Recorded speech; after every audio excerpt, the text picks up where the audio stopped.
আজকে আমি নিয়ে চলে এসেছি বাংলা ব্যাকরণের ব্যঞ্জন বর্ণ সম্বন্ধে কিছু গুরুত্বপূর্ণ আলোচনা নিয়ে। তো চলো শুরু করা যাক। আজকে বলবো ব্যঞ্জন বর্ণ।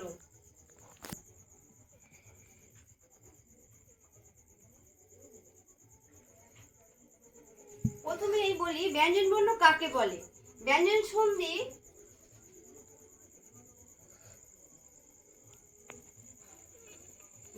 সন্ধি লিখে দেখাবার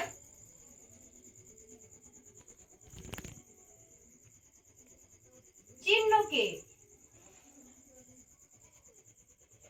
বলে ব্যঞ্জন বর্ণ। এই ব্যঞ্জন বর্ণ আবার 40টি। তাহলে ব্যঞ্জন বর্ণের সংখ্যা কয়টি? 40টি। যেমন ক থেকে চন্দ্রবিন্দু পর্যন্ত। এই ব্যঞ্জন বর্ণের ক থেকে ম পর্যন্ত বর্ণকে স্পর্শ বর্ণ বলে।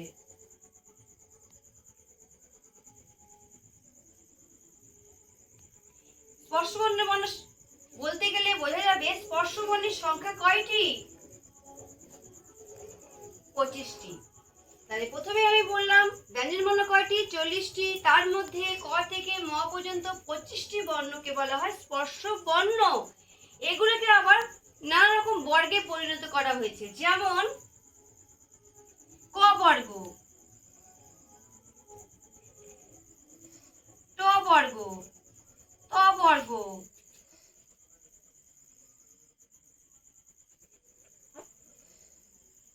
চ বর্গ, ট বর্গ, ত বর্গ, প বর্গ। তাহলে ক বর্গ কোথা থেকে শুরু হবে? ক থেকে উম পর্যন্ত।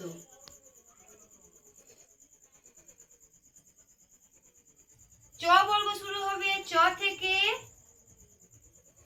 নিয় পর্যন্ত।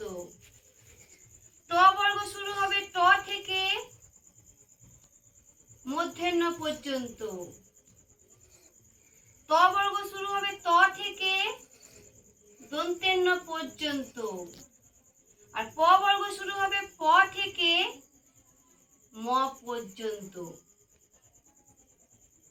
ভিডিও যদি ভালো লাগে একটি লাইক এবং কমেন্ট করে পাশে থাকবে। টাটা।